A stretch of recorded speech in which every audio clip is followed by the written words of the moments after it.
नमस्कार साथियों, आप सभी का फिर से स्वागत है हमारे चैनल पर। साथियों, इस वीडियो में हम ब्रिटिशर्स द्वारा जितने भी लेजिस्लेटिव एक्ट्स पास किए गए थे इंडिया को गवर्न करने के लिए 1773 से लेके 1773 से लेके 1947 तक, ये सारे एक्ट्स हम जो है इस वीडियो में डिस्कस करेंगे। आप इस वीडियो को एंड तक देखिएगा, आपके जो भी डाउट्स हैं वो आपके एक दो डाउट्स क्लियर हो जाएंगे। तो आइए दोस्तों, बिना किसी देरी के शुरू करते हैं। देखिए, 1773 एक्ट जो था रेगुलेटिंग एक्ट था। ये पहली बार जो कंपनी के फंक्शन थे, मतलब जो कंपनी का फंक्शन मेनली जो है ट्रेडिंग था, लेकिन उनके जो पॉलिटिकल और जो एडमिनिस्ट्रेटिव फंक्शन थे उसको इस एक्ट के अंतर्गत रिकॉग्नाइज किया गया। उसके बाद दोस्तों, जो बंगाल का गवर्नर था उसको गवर्नर जनरल ऑफ बंगाल बनाया गया, कहा गया, और वॉरेन हेस्टिंग ऐसे पहले गवर्नर जनरल ऑफ बंगाल बने। उसके बाद जो गवर्नर जनरल ऑफ बंगाल थे, इनको असिस्ट करने के लिए 4 मेंबर की एग्जीक्यूटिव काउंसिल बनाई गई और कलकत्ता में सुप्रीम कोर्ट इस्टेब्लिश किया गया। इसमें मेंशन किया गया कि इस्टेब्लिश किया जाएगा। उसके बाद जो सर्वेंट्स थे कंपनी के, उनकी जो प्राइवेट ट्रेड थे उसको अबंडन कर दिया गया, उसको कहा गया कि प्रोहिबिट है, मतलब बैन कर दिया गया कि आप ऐसा नहीं कर सकते हैं, क्योंकि हम जानते हैं कि वो जो दस्तक का गलत इस्तेमाल कर रहे थे, तो उसको बैन करने के लिए भी जो है ये एक्ट लाया गया था। उसके बाद जो है जो गवर्नर जनरल थे, मतलब जो हमने बताया जो उनकी एग्जीक्यूटिव काउंसिल थी, वो जो है मद्रास और बॉम्बे में जो गवर्नर जनरल होंगे वो इन्हीं की काउंसिल ही उनको अपॉइंट करेगी। और ये एक तरीके से जो गवर्नर जनरल ऑफ कलकत्ता हैं उनके एक तरीके से सबऑर्डिनेशन में ये काम करेंगे। ये जो है 1773 का एक्ट था। 1784 जो पिट्स इंडिया एक्ट था, वो एक तरीके से इसको करेक्ट करने के लिए लाया गया। देखिए, जितने भी एक्ट लाए गए हैं सब्सिक्वेंटली, वो एक तरीके से जो प्रीसीडिंग एक्ट्स थे जो उसमें कमियां थी उसको दूर करने के लिए ही लाया गया। देखिए, फिर 1784 जो पिट्स इंडिया एक्ट था, इसमें क्या किया गया दोस्तों, इसमें बोर्ड ऑफ कंट्रोल और कोर्ट ऑफ डायरेक्टर्स, दो बॉडी बनाई गई। ये जो है, मतलब अगर हम देखें तो जो कंपनी के जो पॉलिटिकल अफेयर्स और कमर्शियल, मतलब जो बोर्ड ऑफ कंट्रोल था वो पॉलिटिकल अफेयर्स मैनेज करेगा, और जो कोर्ट ऑफ डायरेक्टर था ये कमर्शियल अफेयर जो है मैनेज करेगा। ये दो बॉडी जो है बनाई गई, मतलब तरीके से सेपरेट कर दिया गया फंक्शन को। और ये पहली बार जैसा हमने देखा कि जो है कमर्शियल और पॉलिटिकल फंक्शन को सेपरेट कर दिया गया और सेपरेट बॉडीज इसको गवर्न करेंगी, ऐसा बताया गया। ठीक है। और जो बोर्ड ऑफ कंट्रोल था, जैसा हमने बताया कि जो पॉलिटिकल मैटर्स को डील कर रहा था, वो उसको एम्पावर किया गया कि मिलिट्री, सिविल और रेवेन्यू मैटर्स को वो डील करेंगे। उसके बाद जो है जो कंपनी की जो टेरिटरी थी उसको ब्रिटिश पोजेशन इन इंडिया कहा गया। ठीक है। और जैसा कि हमने बताया था कि जो सुप्रीम कोर्ट कलकत्ता में 1773 एक्ट के अंतर्गत बनाया गया था, उसमें सिर्फ इंग्लिश सब्जेक्ट को ही जो है एक तरीके से एंटरटेन किया जा रहा था। फिर दोस्तों जो है ये चार्टर एक्ट 1813 बनाया गया। चार्टर एक्ट 1813 जो है, इसमें जो कंपनी की जो ट्रेड मोनोपोली थी इंडिया में वो ख़त्म कर दी गई, लेकिन सिर्फ मतलब जो चाइना से उनका जो ट्रेड मोनोपोली था और जो चाय में था। ठीक है, चाइना से और चाय, देखिए चा और चा, चाइना और चाय, इन दोनों में ही मोनोपोली, मतलब ट्रेड में मोनोपोली उनकी रिटेन की गई। बाकी इंडिया में जितने भी उनके ट्रेडिंग थे वो सारी मोनोपोली ख़त्म कर दी गई। उसके बाद अगर हम कहें तो जो कि मतलब जो ब्रिटिश टेरिटरी थी इंडिया में पहली बार एक तरीके से इस एक्ट के अंतर्गत डिफाइन की गई, और 1 लाख रुपए जो है एनुअली, सालाना, मतलब बताया गया कि दिया जाएगा लिटरेचर और साइंस को प्रमोट करने के लिए, जो कि कभी दिया नहीं गया। लेकिन क्वेश्चन आ सकता है कि ऐसा क्वेश्चन आया भी है कि पहली बार लिटरेचर और साइंस को प्रमोट करने के लिए, एजुकेशन को प्रमोट करने के लिए किस एक्ट के अंतर्गत किया गया था। दोस्तों वो 1813 एक्ट के अंतर्गत किया गया था। फिर 1833 एक्ट आता है, चार्टर एक्ट। इसके अंतर्गत क्या किया गया, देखिए ये जो है एक तरीके से फाइनल स्टेप था टूवर्ड्स व्हाट, टूवर्ड्स सेंट्रलाइजेशन। और जो ईआईसी थी, मतलब क्या दोस्तों, ईस्ट इंडिया कंपनी, उसको जो है प्योरली एडमिनिस्ट्रेटिव बॉडी बना दिया गया। और जो इनकी ट्रेड थी, ट्रेड मोनोपोली थी, उसको कम्प्लीटली ख़त्म कर दिया गया था। मतलब इसके पहले देखिए हमने देखा था कि चाय और चाइना में उनकी मोनोपोली थी 1813 एक्ट में, लेकिन 1837 में सारी मोनोपोली ट्रेड में उनकी ख़त्म कर दी गई। मतलब जो भी उनकी मोनोपोली थी ख़त्म कर दी गई, मतलब अब कोई भी उसमें ट्रेड कर सकता है EIC के अलावा भी, ठीक है। देखिए उसके बाद क्या हुआ, उसके बाद जो है जो गवर्नर जनरल ऑफ बंगाल थे, हमने देखा था, उनको जो है गवर्नर जनरल ऑफ इंडिया कहने जाने लगा। मतलब इसके बाद जो है और पहले गवर्नर जनरल ऑफ इंडिया कौन थे दोस्तों, वो विलियम बेंटिक थे, पहले गवर्नर जनरल ऑफ इंडिया थे। उसके बाद जो है जो गवर्नर जनरल ऑफ इंडिया थे उनको मिलिट्री और सिविल पावर्स इनके अंतर्गत दे दी गई थी। और जो बॉम्बे और मद्रास की जो प्रेसिडेंसी थी वो एक तरीके से कहें तो अपनी जो लेजिस्लेटिव पावर्स थी वो एक तरीके से खो दिए थे, मतलब वो कोई भी कानून बना नहीं सकते थे, ठीक है, इस एक्ट के अंतर्गत बताया गया। उसके बाद जो है जो क्या कहते हैं कि जो एग्जीक्यूटिव काउंसिल था जो गवर्नर जनरल ऑफ इंडिया को असिस्ट कर रहा था, उसमें चौथा मेंबर भी ऐड किया गया एज अ लॉ मेंबर, ठीक है। ये क्वेश्चन आ सकता है कि किस एक्ट के अंतर्गत जो है लॉ मेंबर्स को ऐड किया, दोस्तों वो 1833 एक्ट के अंतर्गत किया गया। फिर आता है चार्टर एक्ट 1853। देखिए इसमें पहली बार जो है ये सेपरेट किया गया, क्या सेपरेट किया गया, लेजिस्लेटिव और एग्जीक्यूटिव फंक्शन, ठीक है, किसके, गवर्नर जनरल जो काउंसिल जिनको असिस्ट कर रहा था उनके, पहले क्या था, पहले लेजिस्लेटिव और एग्जीक्यूटिव फंक्शन दोनों इन्हीं में था, लेकिन पहली बार ये सेपरेट कर दिया गया।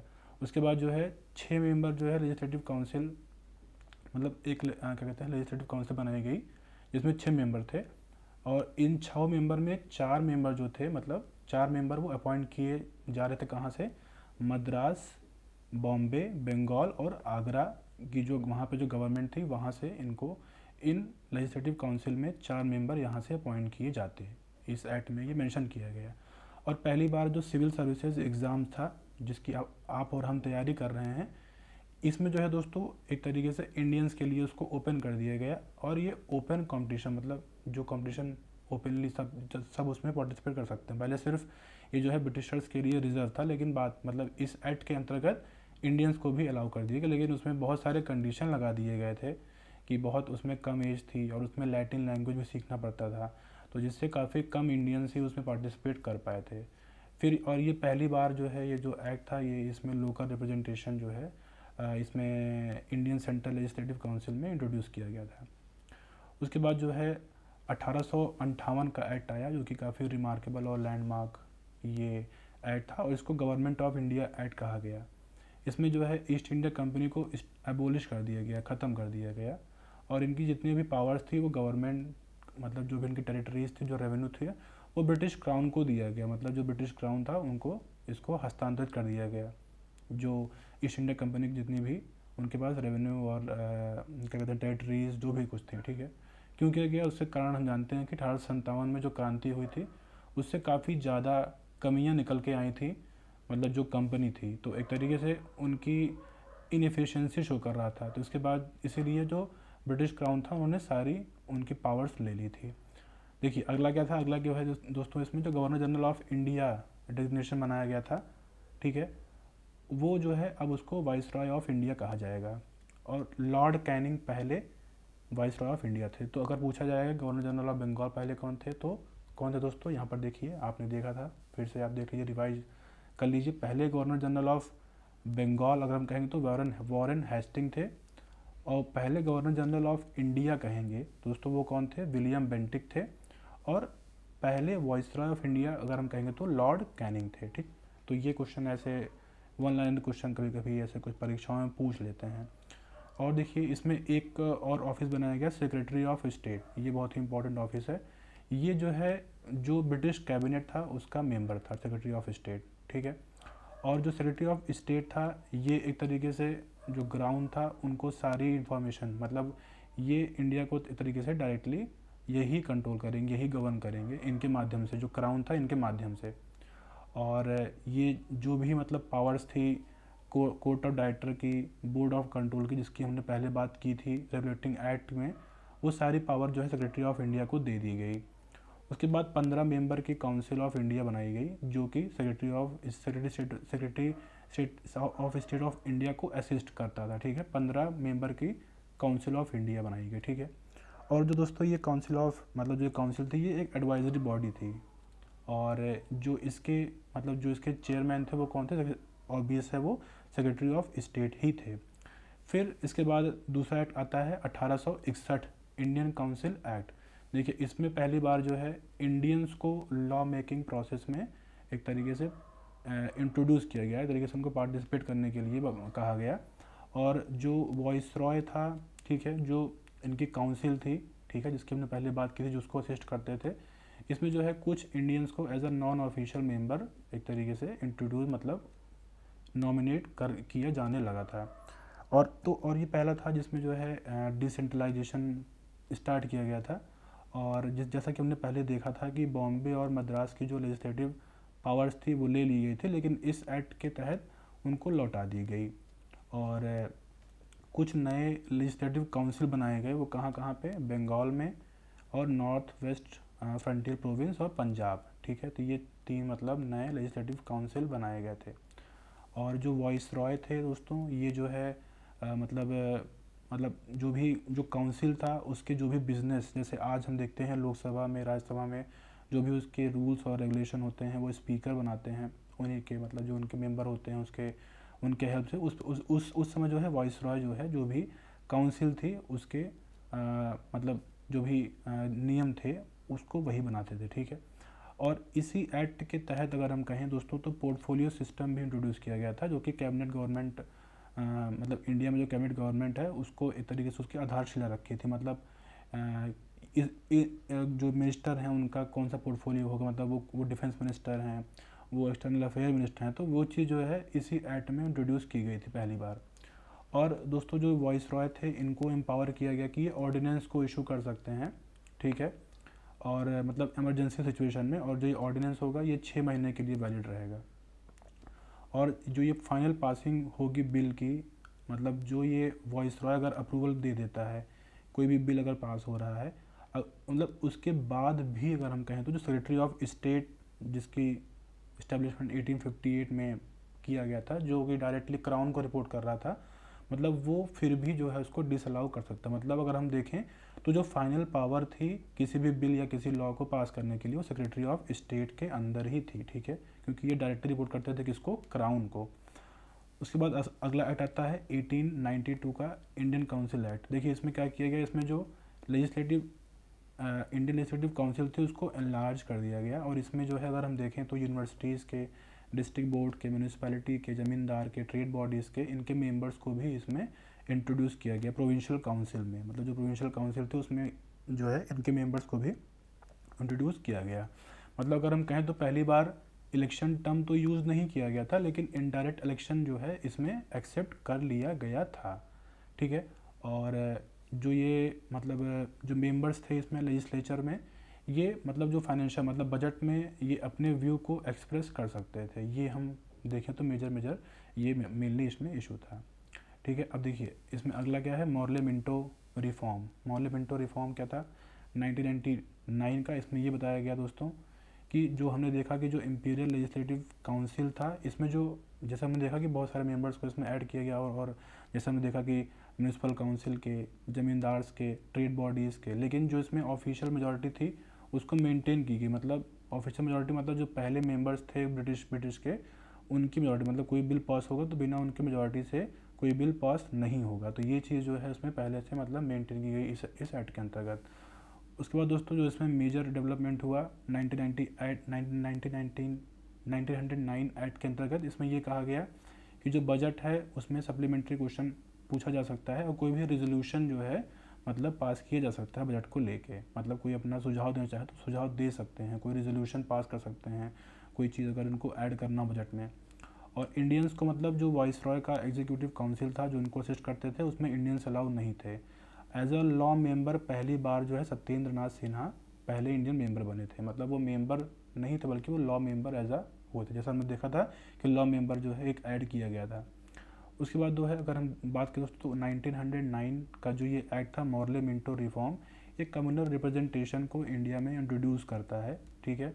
और ये जो सेपरेट इलेक्टोरेट था, मतलब मुस्लिम्स के लिए सेपरेट इलेक्टोरेट जो है इस एक्ट में इंट्रोड्यूस किया गया। इसमें क्या होता था कि जो मुस्लिम्स होते थे, मतलब जो मुस्लिम कैंडिडेट होते थे, वो सिर्फ मुस्लिम मतलब जो मुस्लिम वोटर्स थे वो सिर्फ मुस्लिम कैंडिडेट को ही वोट कर पाते थे, मतलब करना होता था इस सेपरेट इलेक्टोरेट में।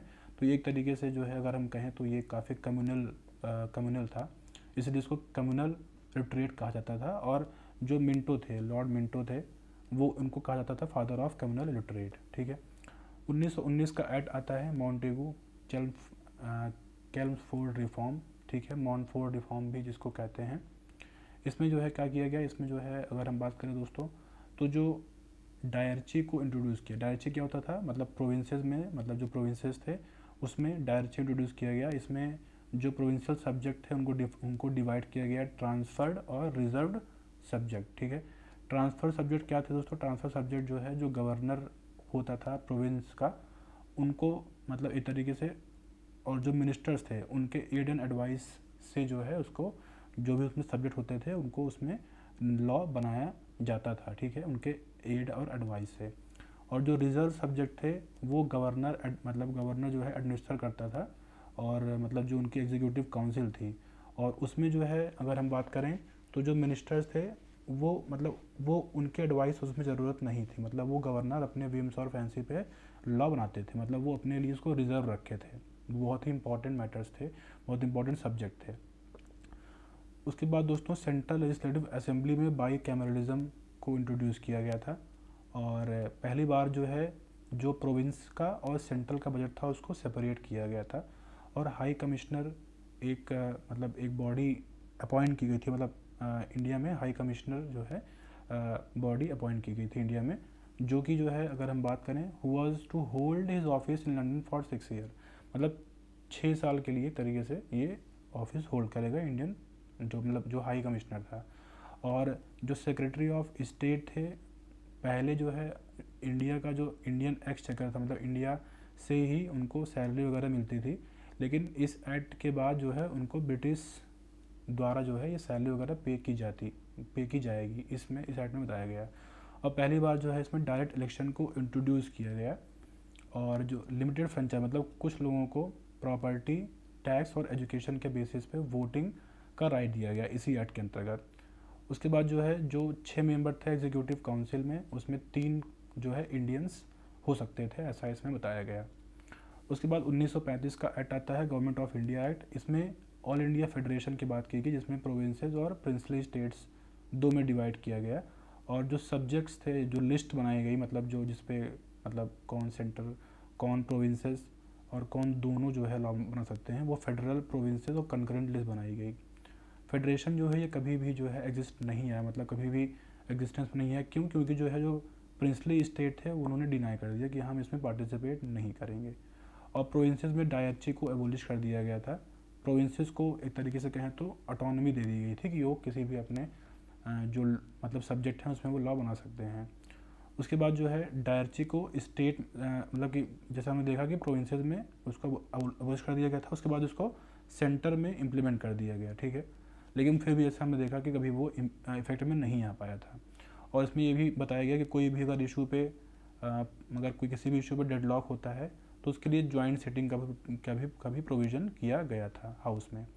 और जैसा कि हमने देखा कि अगर कोई भी लॉ है फेडरल और प्रोविंशियल लिस्ट में नहीं है, कॉन्करेंट लिस्ट में है या फिर किसी भी लिस्ट में नहीं है, तो जो रेजिडुअरी पावर थी वो गवर्नर जनरल के उसमें थी, मतलब जो वॉइस रॉय थे उस टाइम, ठीक। उसमें हमने देखा दोस्तों कि प्रोविंसेस में बाइकैमरलिज्म इंट्रोड्यूस कर दिया गया था, और डिप्रेस क्लास के लिए भी जो है सेपरेट इलेक्टोरेट इसमें इंट्रोड्यूस मतलब किया गया था, ऐसे मतलब इसमें बताया गया था। उसके बाद दोस्तों अगर हम बात करें तो जो फ्रेंचाइजी थी, मतलब जो वोट करने का जो राइट था, वो मतलब 10% के आसपास जो है लोग, मतलब पूरी जनसंख्या का 10% लोग जो है वोट कर सकते थे, इस एक्ट के अंतर्गत बताया गया। उसके बाद आरबीआई मतलब रिजर्व बैंक ऑफ इंडिया को करेंसी और क्रेडिट को कंट्रोल करने के लिए मतलब इस्टेब्लिश किया गया था। उसके बाद फेडरल पीएससी मतलब जो public service commission, provincial public service commission और जॉइंट पब्लिक सर्विस कमीशन को जो है इस्टेब्लिश किया गया इसी एक्ट के अंतर्गत। उसके बाद फेडरल कोर्ट की स्थापना भी इसी एक्ट के अंतर्गत की गई। फिर सबसे लास्ट जो एक्ट है जिससे इंडिया को आज़ादी मिली, 1947 इंडियन इंडिपेंडेंस एक्ट। ये एक्ट जो है एक तरीके से इंडिया को मतलब इंडिपेंडेंट घोषित किया और सॉवरेन घोषित किया, ये जो एक्ट था। और इसमें जो है 2 डोमिनियन स्टेट बनाए गए, इंडिया और पाकिस्तान। और मतलब जो 2 डोमिनियन स्टेट थे उनकी बाउंड्री को डिसाइड करने के लिए बाउंड्री कमीशन बनाया गया, और जिसको हेड कर रहे थे सर सिरिल रैटक्लिफ। उसके बाद जो है अगर हम बात करें दोस्तों तो पंजाब और बंगाल का जो पार्टीशन भी किया गया उसमें सेपरेट इसी बाउंड्री कमीशन ने ही जो है रिकमेंडेशन दिया था। तो ये हमने दोस्तों देखा कि जो लेजिस्लेटिव एक्ट थे जो ब्रिटिशर्स पास किए थे इंडिया को गवर्न करने के लिए। तो मतलब मुझे आशा है कि आपको अच्छे समझ में आ गया होगा। इस वीडियो को देखने के लिए धन्यवाद। आपका दिन शुभ हो।